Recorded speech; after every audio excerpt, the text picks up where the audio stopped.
Boom, boom, boom, boom, boom. Welcome, my fellow airsofters. It's your boy Yardman Leng, Yardman 9, G9, Trey, whatever you wanna call me. So, if you're already here, give us a like. It costs you nothing. Give us a share if you're really trying to support the channel. And if you really love us and really wanna spare some change, go join the Patreon. There's exclusive content, full length videos, and just a whole load of goodies over there. Go and involve yourself, it's worth doing. Today's video is just a quick one. So I managed to grab some goodies that I've been telling you guys about. I've been speaking on these things for quite some time about trying to upgrade my guns, because I want to basically just get to a stage where I have to do nothing apart from maintenance work, 3 to 4 games every so often type thing. So what I have today is I'm going to install a Garda Hopup. I know there's going to be so many opinions, so many people who are gonna be like, why didn't you buy something like a Maple Leaf, or why didn't you buy something like this, or why didn't you do this, or why didn't you do that? And what I have to say to those people is, you have your own brain. This is why you do what you do, and this is what I do Plus, this is an educational video because it's been requested by a few people how to install hop-ups. I've done something recently, but that was a Maple Leaf hop-up for Shawnee or man like Airsoft Cowboy. I wanted to show you guys what I'm doing with my current builds, because these are guns that I gamed this Monday at Future. Like, these are guns that I game often. But like I said, I just want to get to a stage. I know it will take time, but with each weapon, yeah, it will take its time, but I want to get to a stage where I'm not upgrading anything. I think with this current, I call her my CQB princess, there isn't much I really want to do to her left. Like, I'm happy with the setup I've got. The guide rod is from a TM. It's got decent short stroking in it. It's probably one of the best short stroking in the game, to be fair. The barrel in there is probably the only things I essentially want to do to this is upgrade the barrel to something like maybe a Crazy Jet. The bucking I'm in two minds about, because Quantum is great, but it's not great for indoors. Is the long and short of it. It's great for outdoors. Anything above 2.8's beautiful bucking for, but it's just not great for CQB or anything like that. So yeah, probably something like a Crazy Jet, probably something like a 70-degree Maple Leaf, but the original one, not the new stuff like the Cybertron or whatever it's called. Yeah, probably not something like that, the original 70-degree, or maybe a 75-degree. And then I'd probably just keep the same stock nozzle and housing, probably replace it when it starts playing up and giving me issues, and maybe just upgrade the spring. But I think the spring is upgraded anyway. I think I've got a 150 in there. So yeah, not much. Just it sounds like a barrel and a bucking, to be fair, in terms of the upper. Because she performs, and to be fair, she performs well. I'm only saying the barrel just so that I'm at a stage where I don't have you know, when you can look at scroll through the website and go, there's genuinely nothing worth buying. Do you know what I'm saying? I want to get to that stage. And then with my lower, that's probably where I've got the most work on this pistol. There's a few things I know eventually I will have to replace, like my hammer, because that hammer is not steel. So I know eventually that will snap off on me. So I'll probably just do the whole steel set. So yeah, the whole steel set. Eventually I will change out this beaver tail, because this one is stock. It works really well, which is why I'm not doing anything with it currently, but I know eventually I will change it out for something like Max or ZCI or something nice, maybe a nice color, something like gold or something. And then I think, to be fair, that's it. Do you know what I'm saying? Because I'm currently doing one of the upgrades I would have done to the lower, which is the trigger. This trigger's from Cow. It's the straight aluminium trigger, the T2 style. I think they do 3 different versions. There's like the T1, T2 and T3. There might be a T4 if I'm correct, but the ones I know about is T1, T2 and T3. They do it in several colors: silver, gold, black, red. I have seen some green, but they're very rare to find. This trigger obviously does give you the ability to do things like adjustments and stuff like that, which I am at some point gonna do. It may not be tonight, but we'll see how long breakdown takes and all of that. So that's the long and short of it. We're gonna change the hop, which in theory will give me a backup hop for something, so that's great. Maybe a project, because I do want 2 rental guns. I want a pistol and a rifle for rental, just so that if I invite anyone this year, they can come out and have something built by us, something that I can rely on. Do you know what I'm saying? Because I've built it. Yeah, so that's that. So without further ado, we're gonna just get straight into it. For some reason, it looks like Garda haven't sent me, maybe I'm bugging. Okay, no, they haven't sent me a wheel, nor have they sent me an arm. So I guess I'm gonna have to use my old hop as half a donor, if that makes sense, which is okay. But something to note if you are buying and had the idea that I just had a little while ago, which was use it as a backup, or build a backup setup. So I'm gonna put that lower to the side for a sec. Anyone who doesn't know how to take down that lower probably should not be doing this. So if you if you're not comfortable getting to the stage where I'm currently at right now, you probably shouldn't be doing what I'm about to do right now. I tend to degrease everything down because I play often, is the long and short of that. So every time I take the gun down, it looks dirty. It's the long and short of that. So I degrease because I know eventually I'm gonna grease. I probably should give it a full-blown rubbing alcohol clean, which I probably will do in about a month's time. But at this current stage of my pistol's life, I'm kind of trying to stress test everything to see if this is the best build high Capa that Vosk do. Because I've had the 5.1, I've had the 3.8, I've had the Vengeance, I've had, you know what I'm trying to say? So I wanted to, this is a test I'm currently running as a user. So we'll see how we get on this. Why I'm trying to change minimal things, like even the hop that I'm changing, for example, I'm changing it because it's met all my requirements. It's not the best hop on the market, but it definitely will do the job for a beginner or somebody who wants a platform to build upon. So what you get in the system is, it looks like the top half, the bottom half of the hop, which is very standard. Anyone who techs or knows Airsoft or knows the platform will know this is a standard type thing. This is how the standard one looks. I believe some might ask them why upgrade.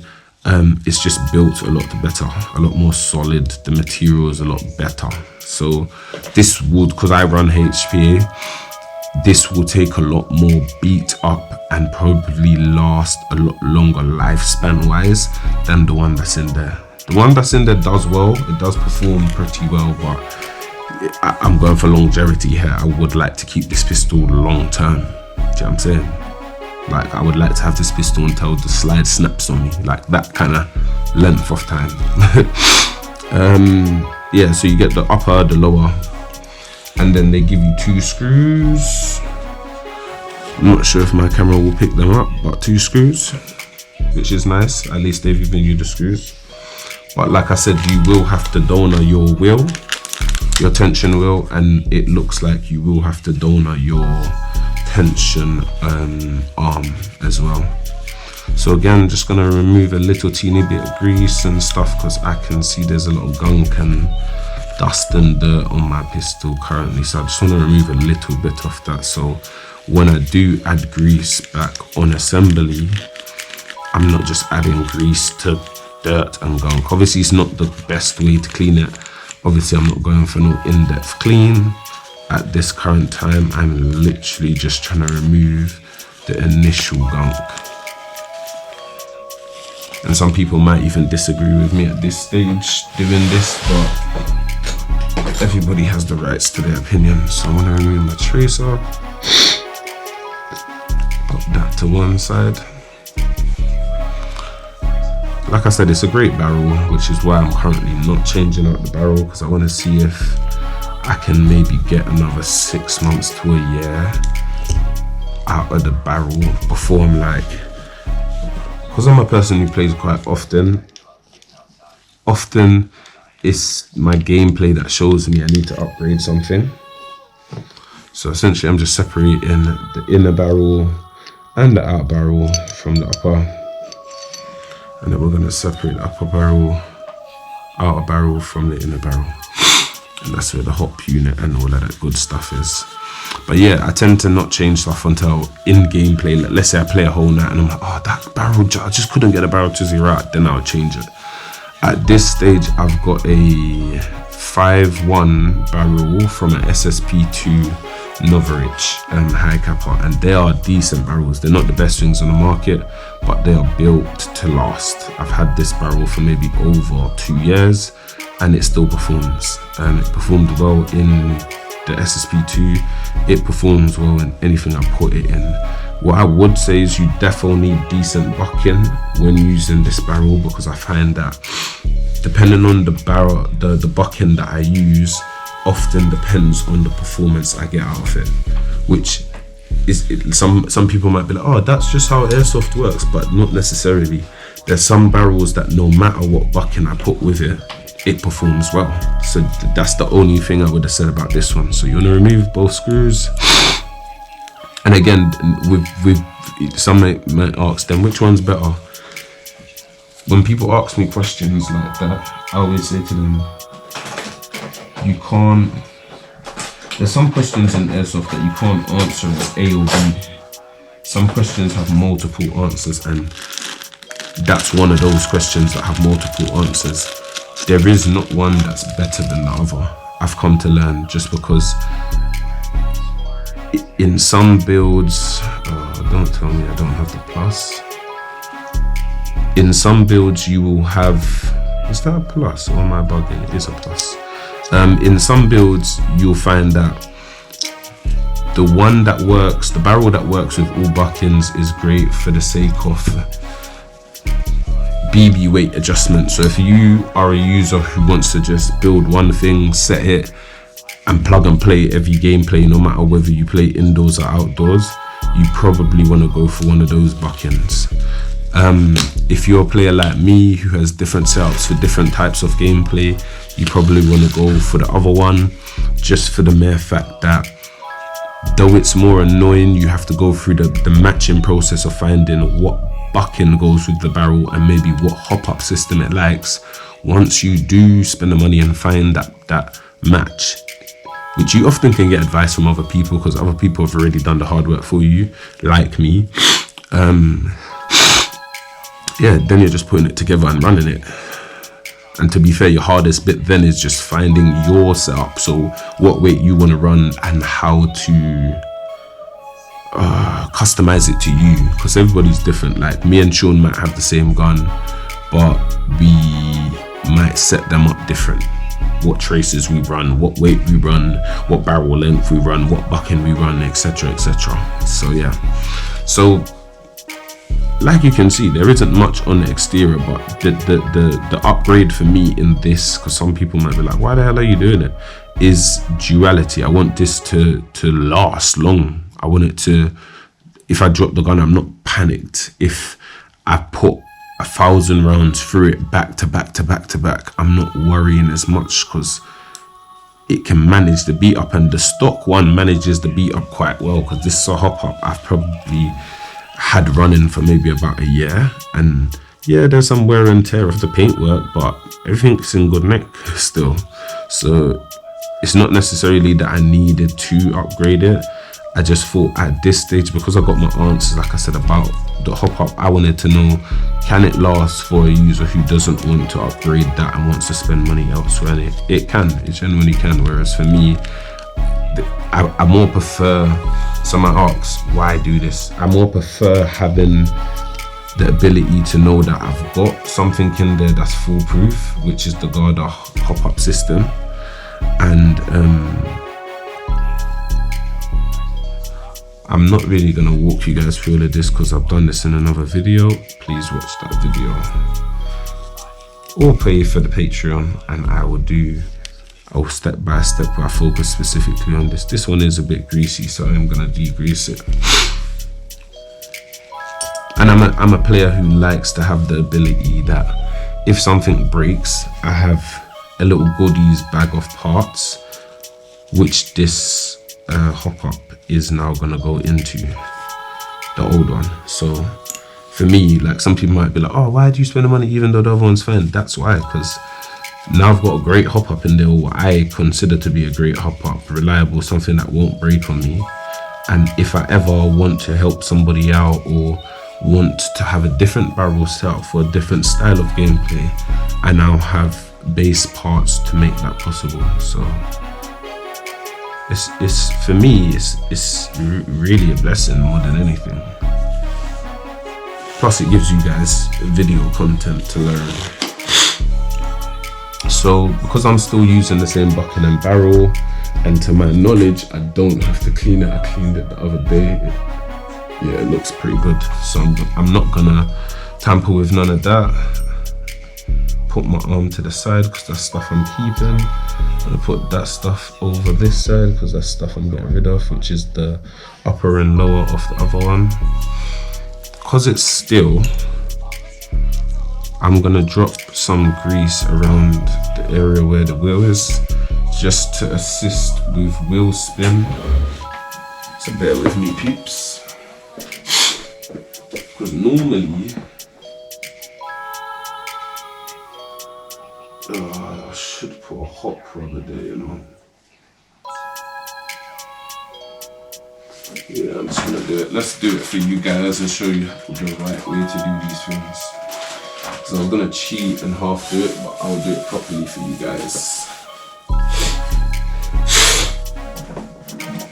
Oh, and I know some people on the YouTube are like, this guy's dragging up his nose. Is he on the gear?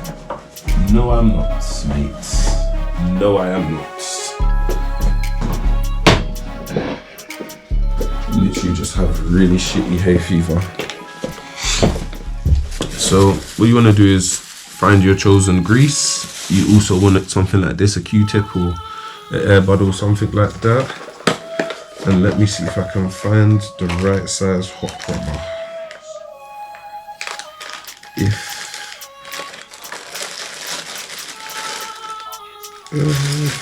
Hot rubber in the other one.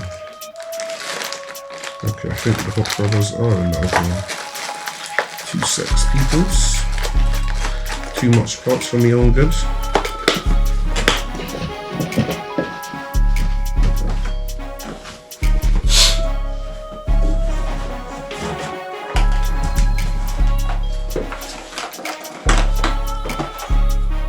Okay, good. So I found what I'm looking for. Now, what we're trying to do is find a hot rubber small enough to seat round it comfortably, but still give movement space. Rare. If you want your thing to go the distance, I always say airsoft guns are like humans or pets. You look after your pet, your pet looks after you, right? So it works the same way. Airsoft gun, you want it to work, you gotta look after it. So I'm trying to make sure from the get-go of the build, I give it what it needs. Let's give the smaller one a go and see how we get on. Be a snug fit, but that's how it's meant to be. Yep, so that's essentially what you're looking for, something that looks like that. Very snug fit, but just about enough room. Let me get rid of these O-rings. And don't be like me, actually buy O-ring kit. Because I did have one, but then ended up gifting it to somebody and I haven't replaced it since. because having O-rings in this airsoft life, especially as a gas blowback user, it is the one thing that, well, maybe not the one thing, but it is one of the things that you'll find pops up every so often, and you're like, oh, I'm glad I had that. It's like, what's another one? Short strokes. What's another one? Spare buckings, spare barrels, spare hops, things like that. They always come back to benefit you in the long run. It's why I save those kind of parts. Okay, so my barrel, my bucking is fine. You always want to give your bucking a look over, because if you're using a bucking that's already been inside a Hopup, often it can get wear and tear from BB bite or nozzle bite, or there's just lots of different things that can happen. So you want to just give that a look over, just to make sure you don't actually need to change out that bucking at this stage. At this moment, I know this one's fine, I can see it's fine, plus I know I only put this one in there probably like 4 or 5 weeks ago, so yeah, it should be fine. And I haven't, as much as I've gamed, it's not like I've gamed 6-7 times that week. I've gamed maybe once or twice at most each week, so I know it hasn't been under any extreme stress, and if so, it hasn't been under it consistently. So it's gonna dash some grease on that, not too much, because we're not trying to soak it, we're literally just trying to moisturize it. I'm just gonna take that and dab around that area. I'm essentially trying to make the area around it a little greasy, also wetting the O-ring just slightly, because that will keep the O-ring's moisture as well, stopping it from splitting, keeping it intact, therefore allowing it to do its job. And we want to take our tension wheel, chuck that on the right side up. My one has a little bit of grease on there, but I'm going to leave that because I feel like that will do this dry ass system some justice. And then also, this is a trick that many techs won't show you, but if it's a new Hopup, the greasy thing, the greasy bud, you want to take it and just dab a little bit more oil, not too much, just enough. And this little rectangle with the cutout, you want to just dab that, all of that little section there that you see me touching. Put that to one side, and the same with the back end. All that little section at the back end of the hop, only where you see me rubbing it, you just want to drop some grease there. Some may ask why I'm doing that. It's because your bucking is going to seep in that area. Now if that area is too dry, what it's going to do is dry out the rubber, and then it's eventually going to split your bucking, causing performance issues, inconsistencies, all these things. Whereas if you just help the elements, you'll find that things last a bit longer, because you've kind of done the maintenance work that needs to be done. So again, I'm not going to overly explain this section because I've done multiple videos on this, guys. If you don't know how to do this or what I'm doing, you probably shouldn't be doing this, in which case contact us for the service. And then I'm literally just chucking everything back together, making sure it fits. And straight away I know this Hopup is better than the stock one, because I could feel the Hopup at zero tension. That's something I've never felt on the stock Hopup.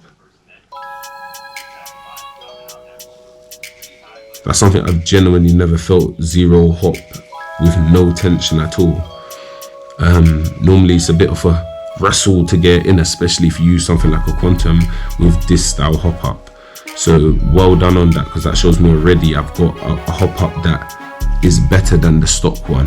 Like, it does what you want it to do. Zero is actually zero. Max hop is actually max hop, whereas there is a bit of variance in the stock Hopup. That's one thing I will say. It's built well in terms of duality, it lasts, but there is definitely some, you'll find that when you're zeroing things out, if you're tech, like I've had times I'm sat with a client and the hop-up's making me look bad because we're struggling to zero in 2 5s, and it's just because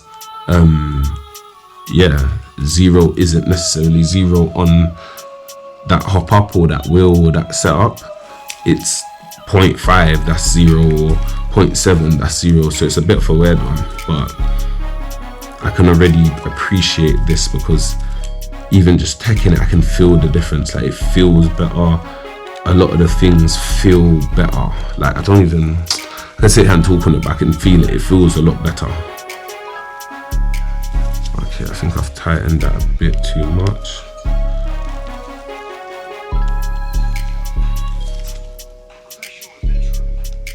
Just check that my wheel is working. Look at that, beautiful, beautiful. That tension looks so nice as well. Let's set that to about 2 5s, thereabouts. And I'm gonna chuck her back in. She actually looks pretty nice though. Might rub some grease around her just to kind of soothe the raw metal, just so it cures it, again creating a better lasting metal, rust free and all these things. Wouldn't advise everybody do this to every hop, because some of them come pre-glossed, or depending on what they're coated with, you won't need to do this, but mine is a raw metal, so I'm just trying to initially cure it so I don't have any breakages or things like that where the metal on metal is just dry. Don't have to do it, but there's no harm in doing it.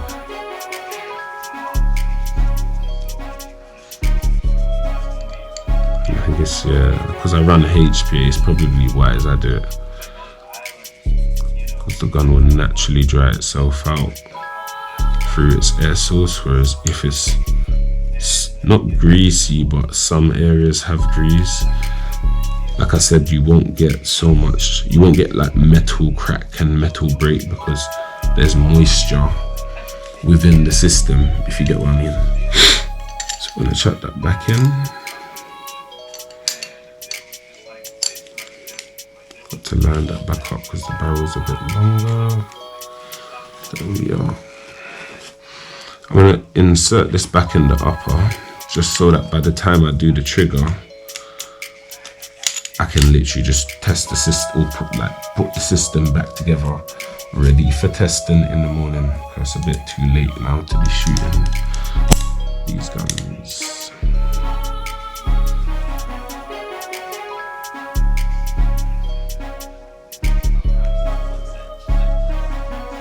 And you know what, I'm gonna cure my rails right now, just so that while I'm doing the trigger, the rails are curing.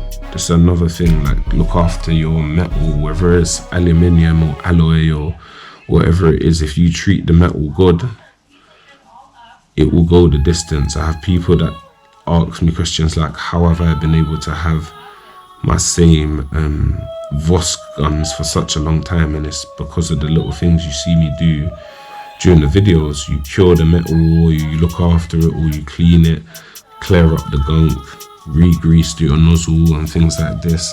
These are the things that allow your gun to keep on performing. The one thing that you don't want is to have a system that's looks great but doesn't shoot great, or doesn't do what you necessarily want it to do, because then yeah, it's a bit pointless. It's like it's cute but it doesn't work. But yeah, so that's that. Chuck my tracer back on it. This is my CQB Princess, and just like that, just make sure she's on there tight.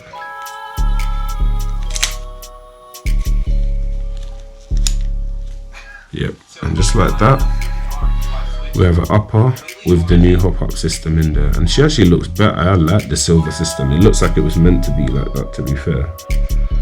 It's making me want to get a silver hammer now, to be fair. But yeah, all done, guys.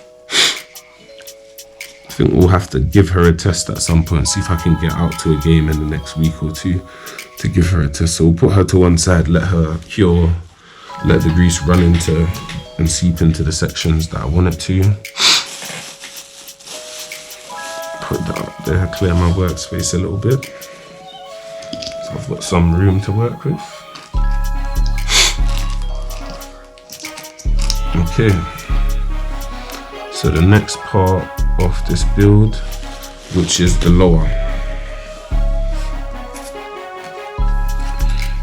Now again, I'm gonna just degrease because again I can see gunk,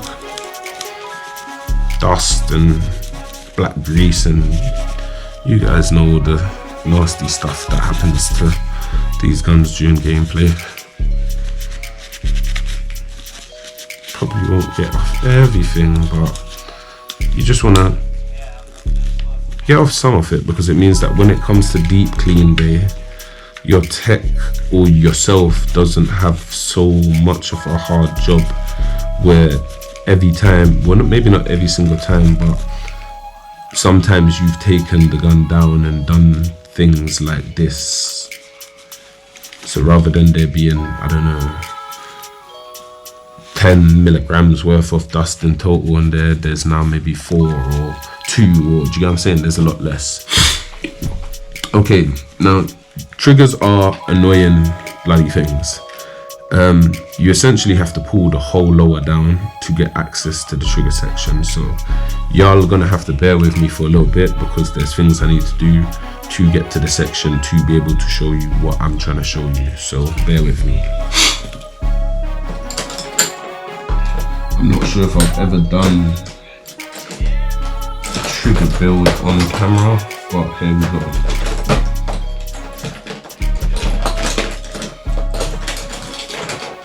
Number one bit of teching is having the bloody right tools to do it. So essentially what you first want to do is remove any mag weld that you have on the gun, because any mag weld that you have on the gun is going to cause you issues, because you can't access the parts that you're trying to access if the mag weld is still live or there, if you want to call it that. So yeah, cleared my workspace. So don't be like me and do it like me, but I found my own methods that make me feel comfortable and I'm confident doing. Plus this is my own weapon, so how I treat my own weapon compared to how I treat a client weapon is often a bit different. So this was a client weapon, I'd probably be using slightly different tools and have her secured on a table, but it's my weapon, so I don't really care. So we're gonna get that pin out, and then we're gonna hold our, what do we call that, hammer spring guide, and then we're gonna pull off that lower mag weld. Put that to one side. Then we're gonna remove that trigger guide, hammer, whatever you wanna call it. There is a proper name for it, but keep in mind it is like 4 AM in the morning. The sun is actually out. So we're gonna pull that down, put that to one side, and then we're gonna lift this up. This bit is always a bit techy if your hammer is down or charged, so just try and relieve your hammer, because then if you notice, this process becomes a bit more simpler. Like you just saw there, it came up by itself. Then we're gonna pop this out, put that to one side. I'm gonna clean that up as well. I did grease her up pretty nice though, innit?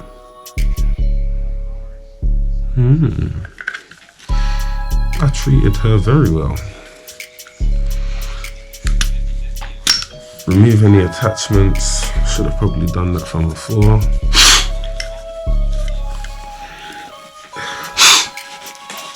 So, but again, with builds like this, if you're not comfortable at the place that you see me currently at right now, you probably shouldn't be doing this. This is why there's techs, this is why there's people like me. Pay us and we'll give you back something that works. So yeah, not to say that you guys shouldn't learn, please do, because it makes our workload a bit manageable. But at the same time, there's so many people I've seen break things, so there's a lot of the tech work I get is people that's bought things to me after they've tried and failed. And the one thing I often say to people is, it's good that you tried, but try on something that you don't mind breaking. That's one thing I learned on this tech life. When you're at the stage where you're testing things, never do it on things that you can't afford to break, because if you break something that you can't afford to break, so say it's like your main game gun, for example, and you do something that you don't actually know what you're doing on it, and you run the risk that you potentially break it, you now potentially run the risk that you're gonna have to buy that whole gun again just because you've done something that you weren't equipped to do. So like I said, just spend the money. I know it might just sound like, oh, I'm saying this because I'm a tech, but you might not even be bringing the service to me. Do you get it? But I say it just because, like I said, there's times in the past that I've done things, even myself in the early days when I didn't really understand teching, I've done things and broke things I couldn't afford to break at the time. I spent a lot of money and time, having to fix these things or rebuy these things because I operated on things I weren't meant to operate at the time. So don't be like me. Save yourself the hassle and the money and the stress, because there was times, boy, I hit dark depressions because I done something that, like I said, I just wasn't equipped to do. So we are now finally down to our trigger unit, and like you see, it did not take long at all. So don't be too scared. But like I said, test it on a gun you don't mind breaking, you can afford to break, or do it when you have a large sum of money that you don't mind spending to replace the build. But yeah, so I tried to degrease her,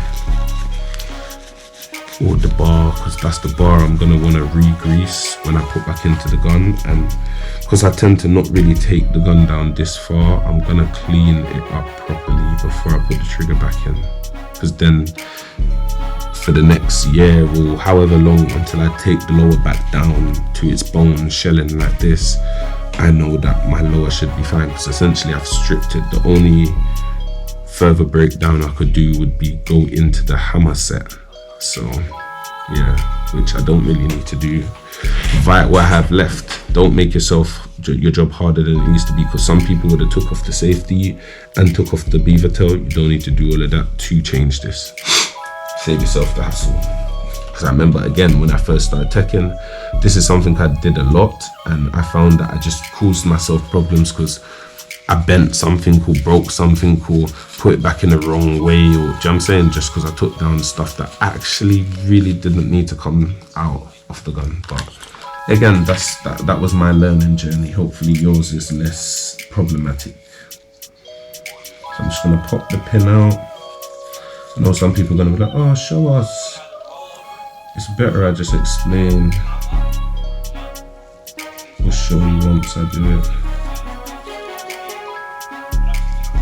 So essentially there's a pin that holds the whole trigger in place to its frame. I'm basically trying to pop that pin out. I feel like my one's a bit offset. Yeah, it looks a bit offset.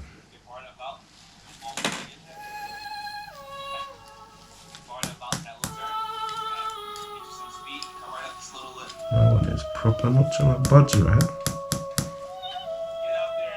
Yeah, proper, not trying to budge. I might have to. What's 2 seconds, peeps? I know the camera's not getting no action, but it's because I want to just get the pin initially out, so that when I apply force, you guys see what I'm applying force to.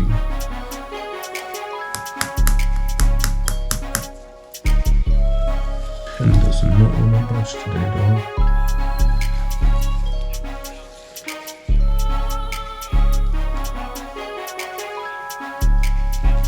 Oh, I see it. I thought so, because that's what I'm thinking. My trigger was moving a bit too much for my liking. So my trigger, hopefully your trigger isn't doing this, but you see that slight movement there? Even the angle that my trigger's at, it shouldn't be at that angle. And I think that's why I'm having the issue getting the pin out, because that shouldn't be the case. Your trigger should be straight on center. Whereas if you notice, mine has a slight tilt in it and it can wobble. It shouldn't be able to wobble like that. So that means that my pin is somewhat bent in there, which is maybe why I'm having the problem getting it out right now.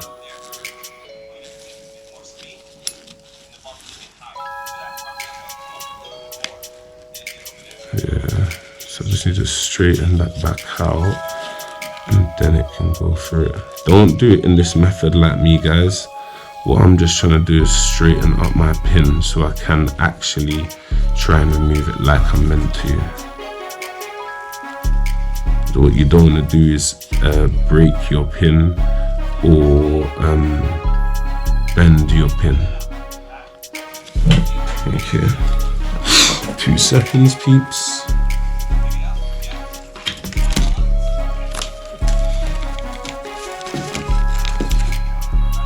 I just want to do it safely so I don't end up breaking my sitting.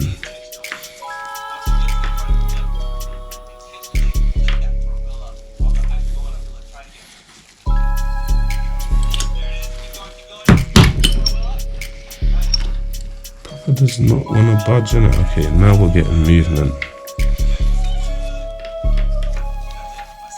I'm having to do this in the most awkward position. Hopefully you have better circumstances than I do, but I'm doing this because I'm just worried about breaking the pin and uncentering my bar, because if you uncenter the bar that holds the pin together, now your trigger just won't work. So yeah, hopefully you don't have the problems I have. I think it's because I've put my trigger through so much stress, because I've never actually changed this trigger and I spammed the hell out of this thing. So I reckon a lot of what you're seeing is because I abuse my gun when it's used.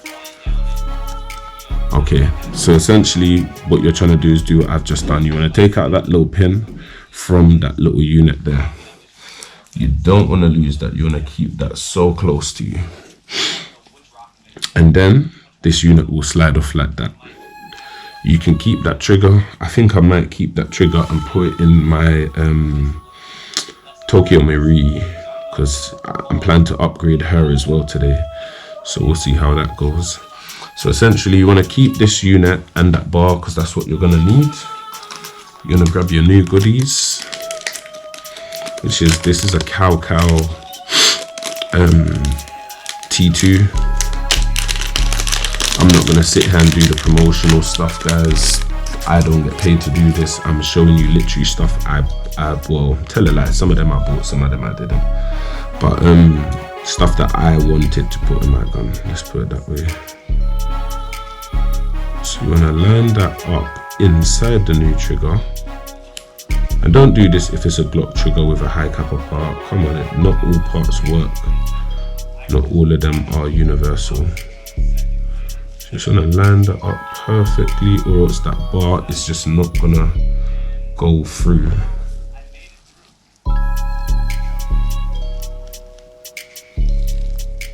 I'll put that on top, just so that by the time I line it up, it can go right through.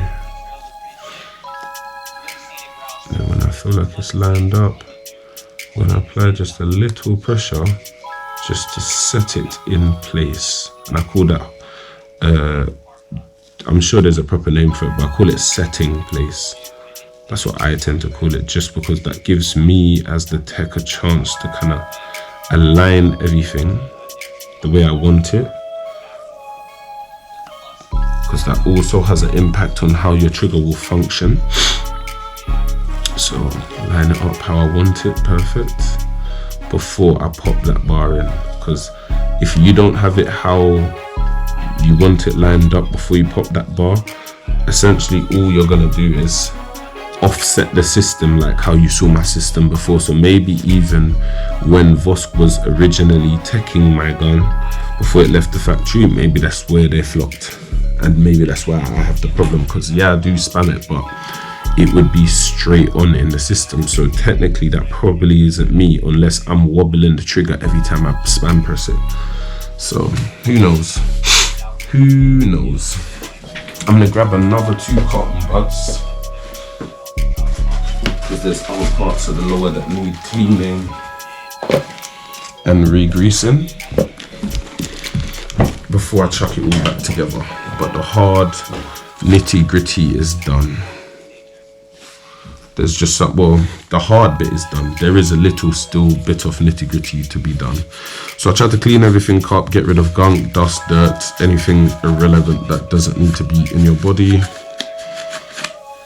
or your grip, as some people will call it. Because like I said, I rarely take this element of the gun all the way down, because there's just no need, unless you're changing your safety or your trigger or something. It's very rare you need to go to this level. Give those sections a clean, and then I'm gonna just take a cotton bud and just go through some of the areas and remove any extra dust or grease or anything, because I'm going to replace all of that myself manually. Any clean grease there I will rub like you see me doing, because I'm trying to lubricate these areas so that we don't get metal and plastic just sat next to each other without any kind of moisture around it, sorry. And as you see, as I'm going through, there is some areas where I'm getting some black dirt from. Flip that over.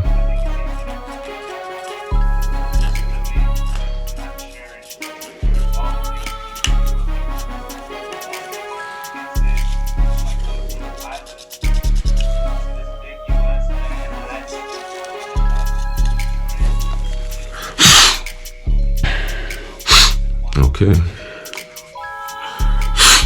I actually really dislike hay fever, man. Clean up these little sections where the safety is, because sometimes they get so dusty and we don't realize. If you notice, exactly what I'm saying, they get so dusty and you really just don't realize. Okay, I'm gonna chuck that to the side. At this stage, I would start greasing, but I'm gonna show you something similar to before. You don't want to overly grease. I know some people won't agree with me, I know some people will. I have my own reasons, but I try and dip the cotton bud until the cotton bud itself is a good consistency of grease. Now there's specific areas you want to hit for sure. The trigger's gonna do a sliding motion in this mid section here. You just wanna dab it quick there. You're gonna come back, yeah? The trigger's also gonna slide down this section here, which has a groove. You just wanna slide it quickly then. Don't apply too much pressure, just slide it quickly, because your cotton bud is really greasy anyway, so you're literally just trying to drop off grease in these areas. Right there, right there. And then your safety is gonna slide through this midsection in here, from that side all the way through. So what I tend to do is add a bit of grease on that side right there on the right, rub it top and bottom. Same round here on the left, and then this midsection right here, I just drop off a little bit of grease there. These are all areas that movement happens. And then back here, I like to just grease right here, because the metal sits directly on this bit of plastic. And then I tend to just rub some here, because this is where your beaver tail and all of that goody stuff sits. hammer spring and all of that goodie sits. So you just want to make sure that, I'd rather the part be greasy than it be broken because it's so dry. You could grease areas like this, but I tend to not overly do it. I'll just drop, because then there's grease in the area, but it's not soaking, if that makes sense. By this point, your cotton bud should be getting to a stage where it's still greasy but not soaking. Now this part you can put to one, well actually let's go back. The first bit that we dabbed, you just want to rub it up and down and around each side. What we're trying to do there is just make sure any place, and even at the top, right there, left, right, top, bottom. What we're trying to do is make sure that any area that the trigger hits or has to slide through or seat within has some kind of grease. You know what, let me grease in there again. Make sure that safety doesn't decay in there, because there's times that the gun's just sat in a case for a week. Okay, now we're gonna put that to one side just for a moment. We're gonna draw our attention. We're gonna get a no cotton bud quick. Well actually, we don't even know a new one. I'm gonna draw our attention quickly to the trigger itself. There's certain areas you want to grease. So the areas that's gonna be hit automatically because they're in contact with the body of the gun is hair. So again, you want to rub grease right along here.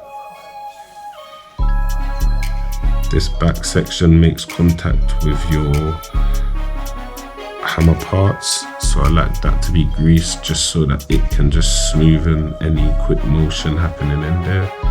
And I do the opposite side. Also like to just rub it in the inside of this unit here, similar to what I said to you about the Hopup unit. Raw metals like this, I try to have them lubricated just so that you get minimal issues like breakages and cracks, because they're lubricated, they're not just raw metal on raw metal. And then we have this section right here. On the trigger, I like to just rub a little teeny bit of grease, because that's one of the main bits that does a sliding motion, and same on the other side. Now with this part, what I tend to do, there is still a bit of movement in the trigger, but we'll see how it works, and if I don't like it, I'll change it out. Because you can buy upgraded parts off that. I just used the stock one that came in the Vosk trigger, or on the Vosk trigger. Let's line this up correctly. There we are. Slide that into the trigger section, and it should look something like that. I tend to just slide it once or twice just to make sure it's doing the motion clear that I want to. Because if it's not on that slider correct, it just will not work correctly. So I'll put that part to one side for a sec.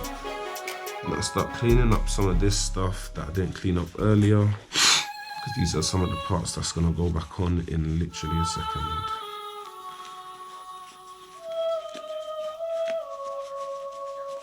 Degrease them a little bit, because I am going to re-grease them at some point. Areas like this could get cleaned up as well. They do look a bit dusty. That's because I wear and tear this one very hardcore. Very hardcore, I won't tell that. Solid black grease. So it's probably good I did this today. She deserves a good cleanup, man. She performs well.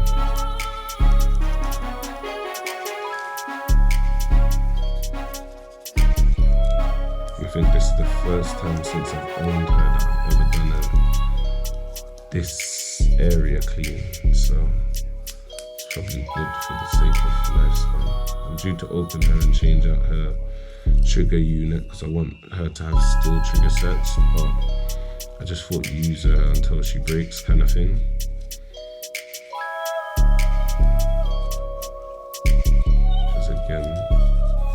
wanted to see how many shots I would have got before a trigger unit upgrade was needed.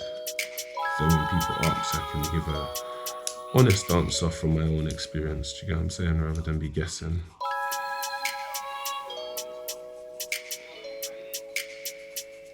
She's really greasy down here though, but it's probably because I've never done a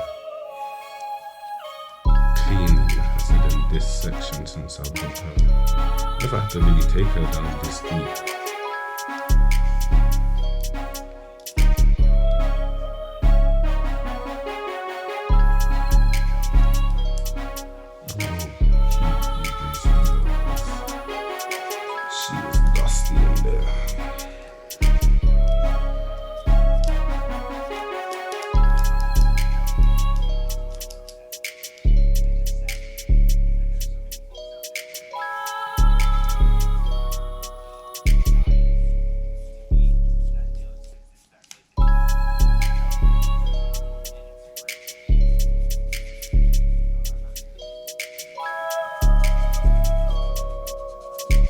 This is very therapeutic, I will say.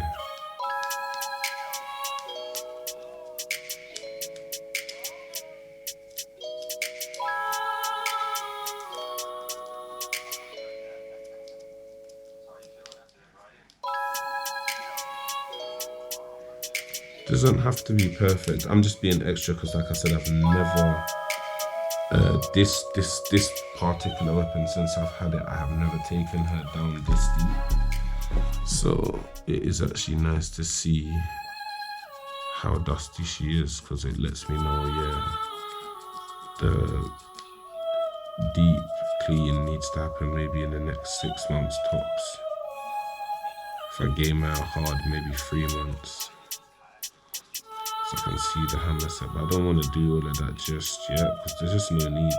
I'll do it when I upgrade the hammer, because then it's like I'll see, will she still cope in this level of grease? These are all questions you want to know. Like, you want to know your weapon. That's one thing I always say to people, like a player who can explain their weapon and talk about the ins and outs and express how often they change things, and this is a good player. This is somebody who understands the sport, they understand their tools, they understand the game, and that, because part of the game is you're having your own loadout and having to make it work, even if you're not a tech or not as confident as a tech on this stuff kind of thing. So yeah.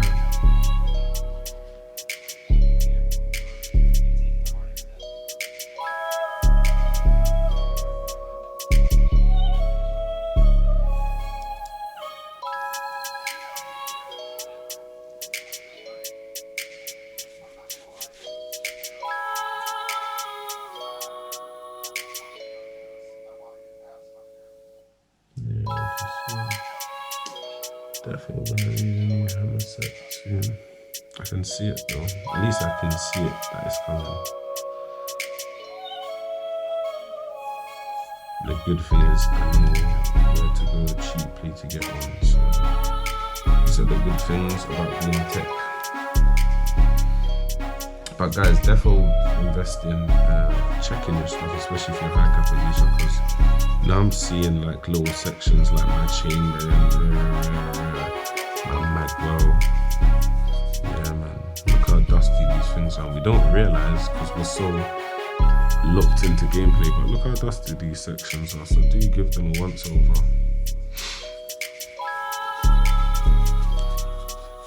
Your gun will appreciate you for it, trust me. It's all that excess grease and all them kind of things that normally cause failures and issues. Okay, I think she looks alright now, to be fair.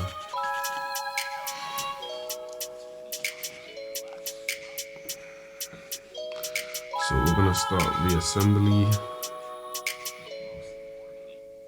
So I'm gonna chop my safety back in.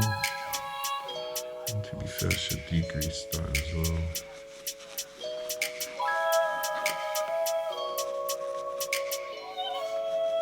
Make sure she's clean.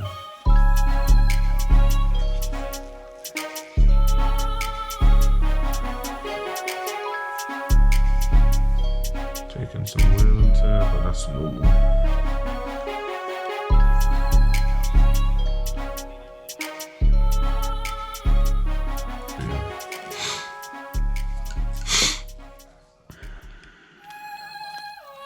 Before I hop on my next build, I think I'm going to take a little pause. All I've got to do is change, add a charging handle. So it shouldn't be a long build. But, you know, you just need a break. Quick brain pause. What's going on here?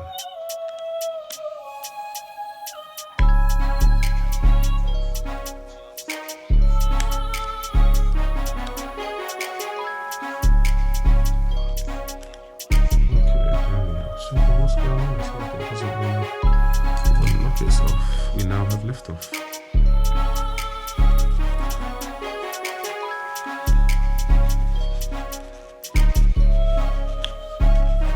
Okay. So we now want to chuck this back together. So I'm going to start aligning all of this stuff.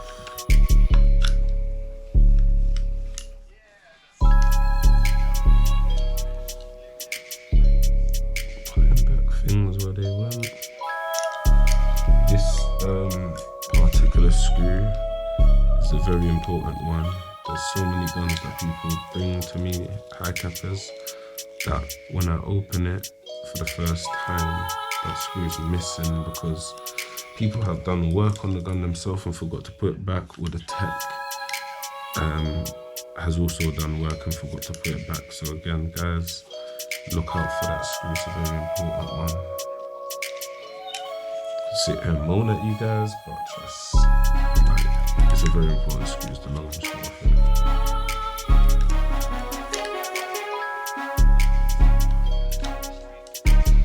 Unless you don't mind your gun snapping in half.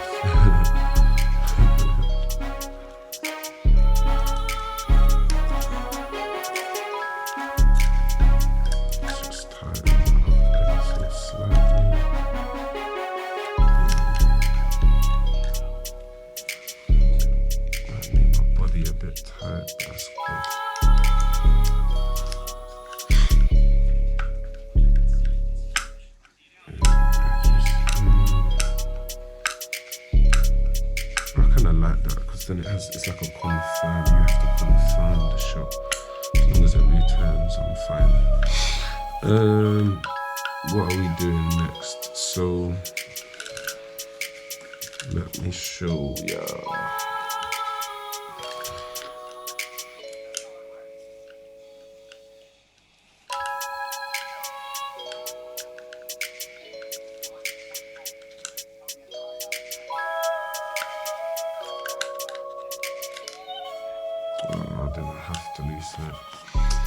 First, I was trying to make it tight, but it seems that it's just gonna cause my body problems. So we're gonna loosen it ever so slightly. Still want it a bit firm, because you obviously don't want everything just moving about, but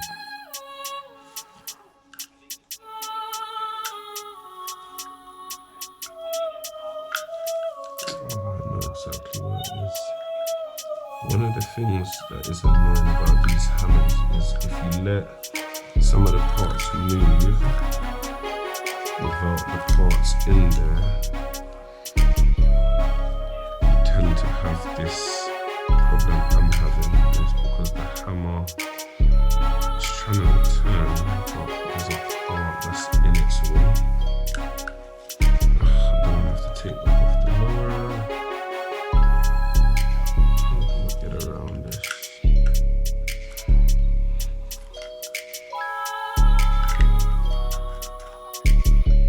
Yeah. Let me just loosen it, then it saves me potentially breaking something because I'm being lazy. Don't be like me. Don't make sure the hammer is up from the get-go.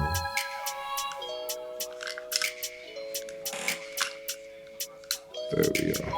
So that's what you're looking for. You want that hammer up, which will allow that motion there to take place.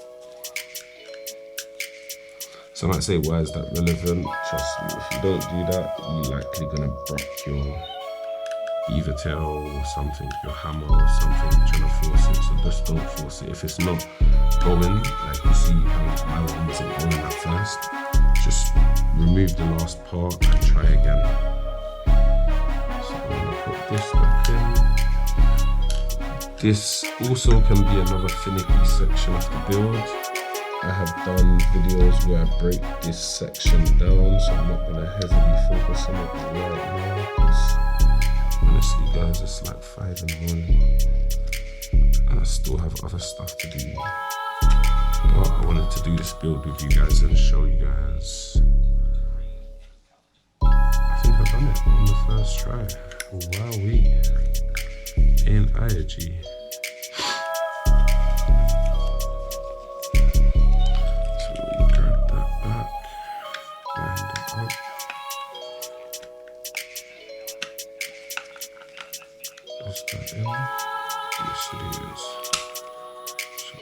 I love the fact that mine is so stiff, because most guns are not like that. So you'd have to be sitting there wrestling with this thing, pushing it up while trying to align it, while trying to put the bar back in. It's just such a nightmare, whereas my one, it looks so easy, right? And it's because it is.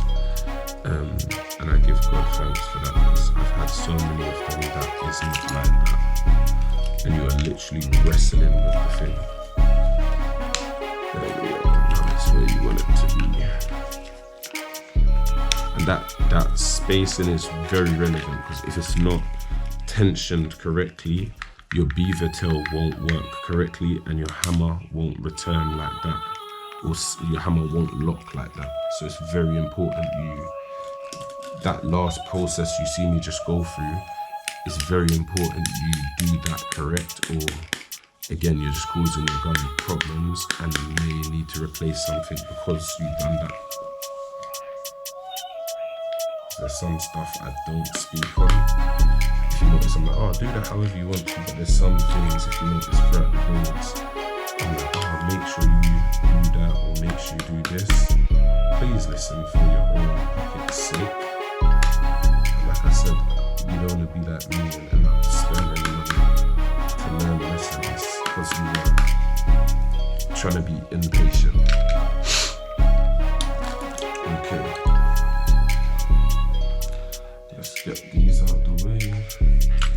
So now we have a lower back together with a functional. Ooh, that feels pretty nice. That break isn't too bad either. Yeah, I think I'm gonna leave it for the moment. I might adjust it, but the brake is pretty nice.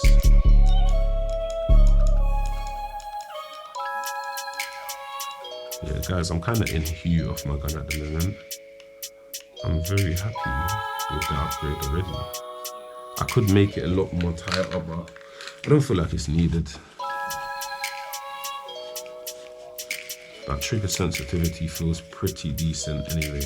I think it would be overkill adjusting anything before gaming her. You have to game her and then see how she performs, and if I don't like something or I don't feel like it's as responsive as I would like it, then yeah, I can make the adjustments. But for the moment, I'm quite pleased with that. That's pretty sweet, to be fair. I'm just gonna grease back up this, so this matches the upper that we greased earlier. And then we're live, peeps. To be fair, I'm not sure how long this video has been, but I'm quite happy how quick I've done this. I was quite panicky about this one, thinking, oh, it's gonna take bare long and rare, but no, it was actually quite a quick build. So yeah. And to be fair, like there's some upgrades that you do on these guns, and you can find yourself in a place like once you put the gun back together, you're like, oh, was it really worth the money? You tend to sometimes, well not even sometimes, like often you have to take the gun out for you to, like the other day for example, I took the quantum bucking out in my TM and ran it for a whole session, and it was only then that I actually realized, I was like, rah, that upgrade was so worth it. But there's other builds that like this, for example, that I haven't gamed the gun yet. I'm already happy with the build. It looks pretty. I can feel the sensitivity is gonna benefit my gameplay. Yeah, I can trust it because of what it's made out of, so it won't break or snap on me. It shouldn't fail me. It feels like it's working really well with my hammer and my hammer spring, if you want to call it that. Yeah, so on initial testing so far, like, I'm happy. And it's very rare you hear me say that. Like, I might say, oh, it looks nice, or oh, this, or oh, that, but it's very rare. I'm like, I'm already pleased with it. Do you know what I'm saying? So yeah, well done, Capa. You guys have achieved the customer initial enjoyment factor. Like, the trigger feels nice, it looks nice, and it looks nice in my build. There's some parts that I've seen that, especially like high cappers, because there's such like a customize your weapon type platform. I've seen so many builds from people that it's not a bad build because they've used great parts. It's almost like cars. Like, imagine building a car that on paper has everything but just looks trash. That's how these guns that I'm talking about kind of are. On paper, they're the shit. They've got all the shit in them, but they look terrible. And some of them, funny enough, even perform terrible. And it's because what they've just done is put all the things on paper that sound good or look good or whatnot. But the things that on paper sound or look good, often, if you don't fine tune them to work alongside each other, they don't. Or they do, just not very well. So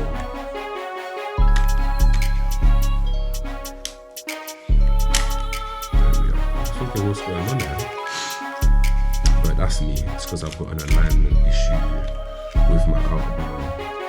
I like the outer barrel, so I'm gonna leave it. I should re-grease it, but I'm gonna leave it also. So yeah, there we are. High Capa 4.3 with the new Hopup system, which I think looks pretty cool. It's making me want to keep silver tracer and maybe just change my hammer. It feels nice. That trigger feels really nice though. That flat trigger feels really good. Looks really good as well. So yeah, peeps. High Capa 4.3. Yardman edition, and hopefully you'll see her soon because I plan to run her, so I'll probably do a hammer change soon, but I don't really want to do that until it breaks, so we'll see. And I've got angled adapter for her now, so I'll probably run her next game, see how I get on with the angled adapter. But yeah, guys, my custom High Capa 4.3. I think I'm gonna let her sit in grease just so that she's basically greased up, good to go like she was before, but I'm quite happy with that, to be fair.